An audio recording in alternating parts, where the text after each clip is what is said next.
발마법리밀, 대해선사의 사자후, 달마선원장 효암, 이재열 스님, 당나라 때 고승대주회에 선사의 법문 하나를 소개하고자 합니다.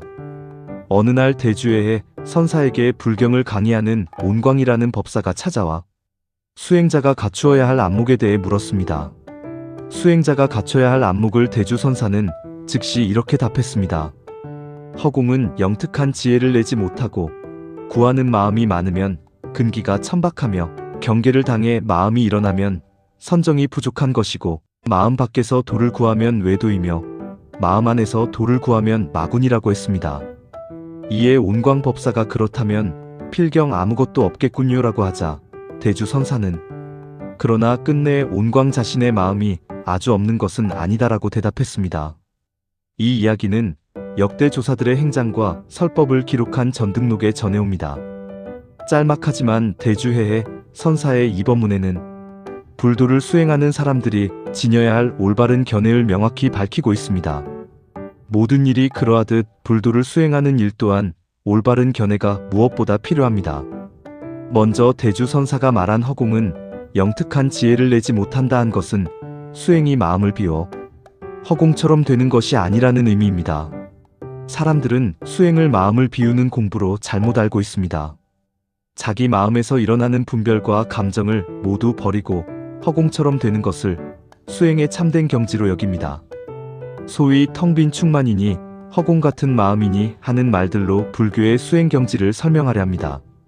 그러나 이렇게 마음을 허공처럼 만드는 일은 법의 실상을 깨닫게 하는 지혜가 갖춰지지 않으므로 수행의 참된 경지라 할 수 없습니다.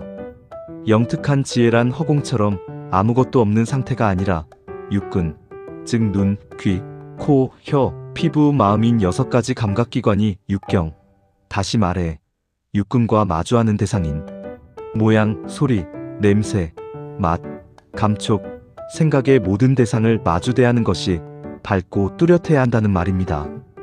여기서 밝고 뚜렷하다는 것은 마음이 탐, 진치, 삼독에 물들지 않고 청정하게 작용을 한다는 뜻입니다. 다음으로 구하는 마음이 많으면 근기가 천박하다는 것은 수행이 아무리 좋은 일이라 하더라도 역시 탐욕심을 앞세우면 안 된다는 의미입니다. 내가 빨리 도를 이뤄야겠다, 견성해야겠다 등 의욕들이 과도하면 그 생각이 어리석음이 되어 수행에 장애가 된다는 말입니다. 이어서 경계를 당해 마음이 일어나면 선정이 부족하다라는 것은 수행하는 사람이 눈앞에 펼쳐지는 순경과 역경에 마음이 흔들린다면 선정을 제대로 익히지 못했다는 의미입니다. 어떤 사람이 수행을 제대로 했는지 안 했는지는 순경계나 역경계를 당해봐야 비로소 알 수 있습니다.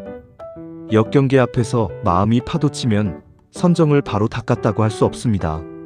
마음 밖에서 도를 구하면 외도라고 한 것은 자신의 마음이 곧 부처요, 마음이 곧 불법인데 마음을 떠나 따로 도를 구하겠다는 사람은 외도가 되어 평생 도를 이루지 못한다는 의미입니다. 스승이나 선지식의 가르침 속에 불법이 있는 것이 아니라 자신의 마음이 곧 불법이니 마음 밖에서 도를 구하지 말라는 것입니다.